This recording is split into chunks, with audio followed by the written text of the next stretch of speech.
There is one flight arriving from San Francisco a little late tonight, but that has nothing to do with the weather. Well, Kai and Amanda, this is where that confrontation took place just before 9 o'clock this morning. Now, these cars to my right over here were involved in that road rage incident that started just a few miles east of here. This is a tricky intersection for anyone riding a bike. As you'll see, there's a white line separating the bike lane from the vehicle lane, but then the two lanes converge. And that fort included a campfire, and apparently they never quite put the flames out. And with the winds yesterday, that just kind of ignited this fire that you can see behind me. Denise Wong, who is live at Renown Regional Medical Center. Denise? Sarah, we have some new information for you. We've learned that Renown has actually been treating 29 patients. If you do head this way, you'll want to bring your sunglasses because surrounding the highway are these high walls of snow, blindingly white snow. To give you a sense of just how high this is, I am 5'4", and this is a lot taller than I am. Well, it is dinner time, and as you mentioned, 1,200 meals are served here daily, and half of those happen right now during the evening supper. Some new sophisticated shops and restaurants are opening up, but then there are buildings like the one behind me with plenty of space. I've got my GoPro camera in place, ready to shoot some amazing video on the slopes.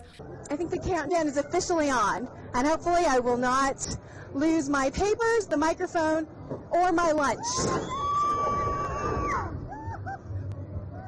And there you go. So if you want any more of this, come on down.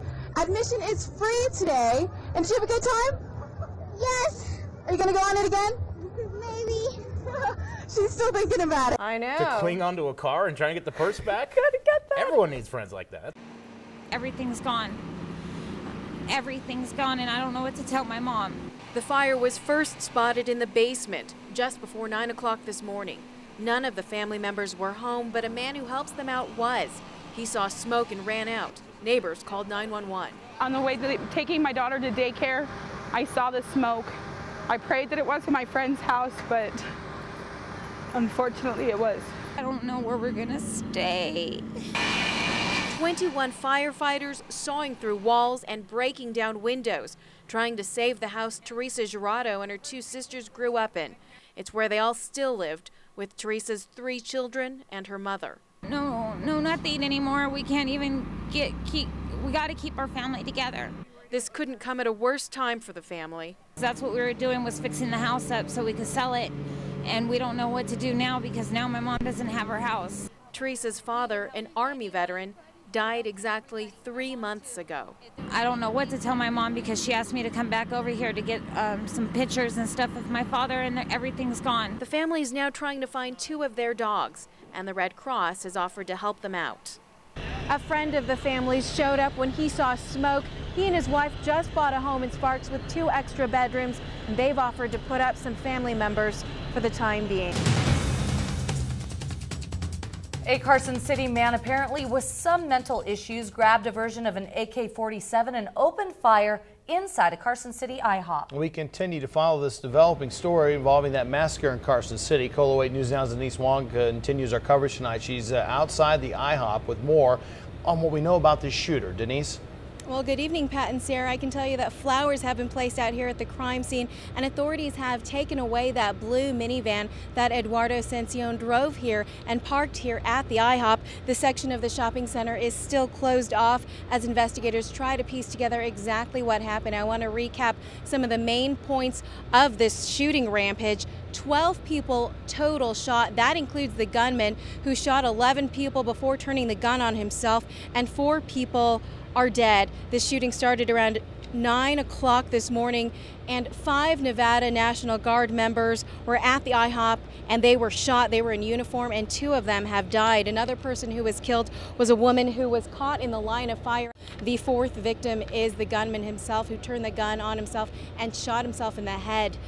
We are still waiting to find out the identities of the victims. We've heard that the earliest we may learn this is tomorrow. Authorities still trying to figure out how Cencion got those 3 guns that he brought here to the IHOP, apparently only using that version of an AK-47 in this shooting rampage. But the big question here remains, why? A lot of people in Carson City just blown away by this, because this is the kind of violence that does not happen in Carson City. You're darn tootin' we're over the snow here in Truckee. Everybody's a little bit shall we say, frazzled. And cold after dealing with a series of storms that hasn't let up. Public Works crews have been doing all they can to keep the snow from piling up on the main roads. Crews have been working 12-hour shifts, 24/7, no days off the last week and a half. But all of this has to go somewhere. Take a look at this huge mound of snow behind me. That's what Public Works crews are putting together after dealing with all of this snow. This one behind me, it's about 25 feet tall. And it was just scooped up from one parking lot overnight. We are running out of nooks and crannies for snow. But not everyone's sick of this. Because it's beautiful out. It's snowing, it's white, it's cold. I'm really excited that it's snowing. We had a dry spell a while back, so all the skiers and snowboarders are pretty stoked about all the powder. If they can get to the resorts. You guys going to ski? Yeah. Okay. Can't do it, guys. Caltrans workers were stopping vehicles on I-80 West this morning near exit 190, telling drivers they had to turn back around towards Reno. No Lake Tahoe, and they couldn't even get to Truckee unless they live or work there. Shut down. Only people going through are locals and employees. But for people who do live in Truckee, they're getting ready for more of this. In Truckee, Denise Wong, KOLO 8 News Now.